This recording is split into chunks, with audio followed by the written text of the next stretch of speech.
சட்டமன்ற கூட்டத்தொடரில் பேரவைத் தலைவரின் கண்டிப்புகளுக்கு ஆளாகும் ஆளுங்கட்சி உறுப்பினர்கள். உச்சகட்டமாக அமைச்சரின் மைக்கை ஆஃப் செய்யுங்கள் என்ற சபாநாயகர். திக்கி திணறும் தாவேகா, அப்ளாஸ் வாங்கும் ஜேசிடி பிரபாகர், ஃபயர் விடும் உடன்பிறப்புகள். பொதுவாக சட்டமன்ற கூட்டத்தொடர்களில் பேரவைத் தலைவர்கள் எல்லாம் ஆளுங்கட்சி உறுப்பினர்களுக்கு ஆதரவாகவும் எதிர்க்கட்சி உறுப்பினர்கள் பேசும்போது குறுக்கிடுவதுமாகத்தான் பெரும்பாலும் இருந்திருக்கிறார்கள். ஆனால் ஜேசிடி பிரபாகர் எதிர்க்கட்சி ஆதரவாளர்களை பாராட்டும் அளவுக்கு அவருடைய செயல்பாடு இருக்கிறது. பேரவைத் தலைவர் நடுநிலையாக இருவரையுமே பேச சொல்லி அனுமதித்து வர கருத்துக்களை சொல்கிறார். பேரவையின் நாயகர் என்ற பதவிக்கு பொருத்தமாக இருக்கிறார் ஜேசிடி என்றெல்லாம் பலரும் புகழாரம் சூட்டுவதை பார்க்க முடிகிறது. ஆனால் மறுபுறம் தாவேகாவினர் மரபுகளை மீறுவதாலும் அவை செயல்பாடுகள் தெரியாமல் சட்டமன்றம் என்பதை மறந்து தொண்டர்கள் முன்னால் ரசிகர்கள் முன்னால் பேசுவதை போல பேசுவதால் தான் அவர்கள் சபாநாயகரின் கண்டிப்புக்கு ஆளாகிறார்கள். எனவே கண்டிக்க வேண்டிய இடத்தில் கண்டிப்பது ஒரு பேரவைத் தலைவரின் கடமை என்ற பார்வையும் முன்வைக்கப்படுகிறது. இந்த சட்டமன்ற கூட்டத்தொடரின் போது பேசிய அமைச்சர் ரமேஷ், கண்ணியம் குறித்து உதயநிதிக்கு பாடம் எடுங்கள். எப்படி கண்ணியம் குறித்து அண்ணன் எங்களுக்கு எல்லாருக்கும் சொன்னாரோ அதே போல தங்கள் கட்சியினுடைய மாண்புமிகு எதிர்க்கட்சி தலைவருக்கும் சிறிதளவு அதை நீங்கள் சொல்லிக் கொடுக்க வேண்டும் அப்படின்னு நான் கேட்கிறேன். ஆனால் முதலமைச்சர் வரும்போது எழ வேண்டியது மரபு கிடையாதே. அவையின் தலைவர் சபாநாயகர், அவர் வரும்போது எழுந்தால் போதும். முதலமைச்சருக்கு எழ வேண்டும் என்றால் எதிர்க்கட்சி தலைவர் வரும்போதும் எழ வேண்டுமா என்ற ஒரே கேள்வியால் மடக்கினார் ஓ பன்னீர்செல்வம். இதை சபாநாயகரே விளக்க வேண்டும் என்று ஒரே போடாக போட இதற்கு விளக்கம் கொடுத்த ஜேசிடி பிரபாகர், முதலமைச்சர் வரும்போது எழ வேண்டியது கட்டாயம் அல்ல, நான் யாரையும் கட்டாயப்படுத்த முடியாது. முதலமைச்சர் வருகிற போது எதிர்க்கட்சியர் வருகிற போது எழுந்து நின்று மரியாதை தெரிவிக்க வேண்டும் என்பது கட்டாயம் அல்ல.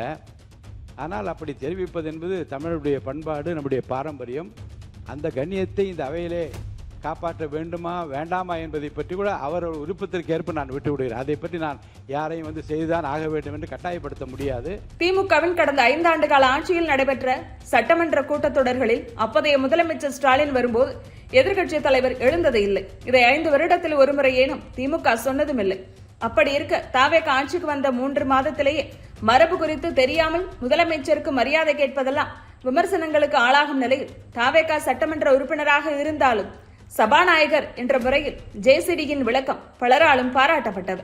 நேற்று ஒரே நாளில் ஆதவர்ஜுனா, ரஞ்சித்குமார், நிர்மல்குமார் ஆகிய 3 அமைச்சர்கள் பேசும்போது குறுக்கிட்ட பேரவைத் தலைவர் அவர்களின் பேச்சில் சிலவற்றை அவை குறிப்பிலிருந்து நீக்குகிறேன் என்றார். அவர் குற்றச்சாட்டு சொல்லி அவைக்குள் நீக்கப்படுகிறது. இதில் அடிக்கடி அவை குறிப்பு நீக்கத்திற்கு உள்ளாவது ஆதவர்ஜுனாவின் பேச்சுதான்.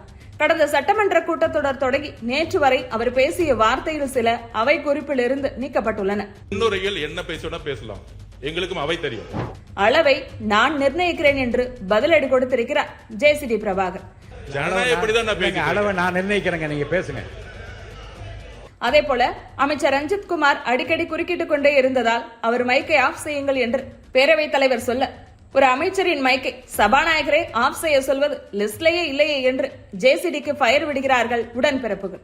பொதுவாக எதிர்க்கட்சியினரிடம் பேரவைத் தலைவர் கண்டிப்புடன் நடந்து கொள்வது வழக்கம் என்பதால் அப்படியான நிகழ்வுகள் எதுவும் கவனம் பெறாது.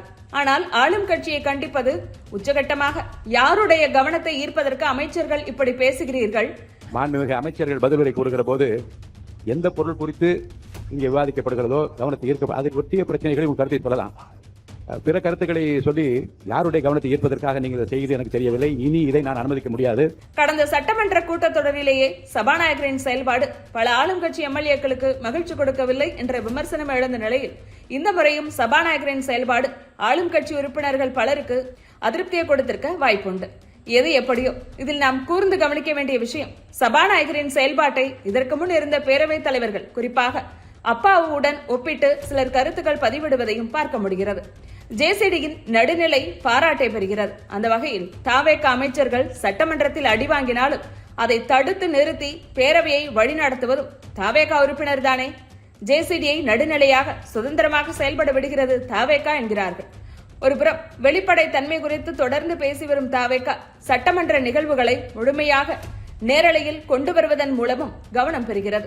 மறுபுறம் அதன் கட்சியை சேர்ந்த ஒருவரே சபாநாயகராக இருந்து கொண்டு ஆளும் கட்சி எதிர்கட்சி என்ற பேதமின்றி அவையில் ஒழுங்கை நிலைநாட்ட முயற்சிப்பதும் அந்த பிம்பத்தை மேலும் வலுப்படுத்துகிறது என்ற விமர்சனங்கள் முன்வைக்கப்படுகின்றன.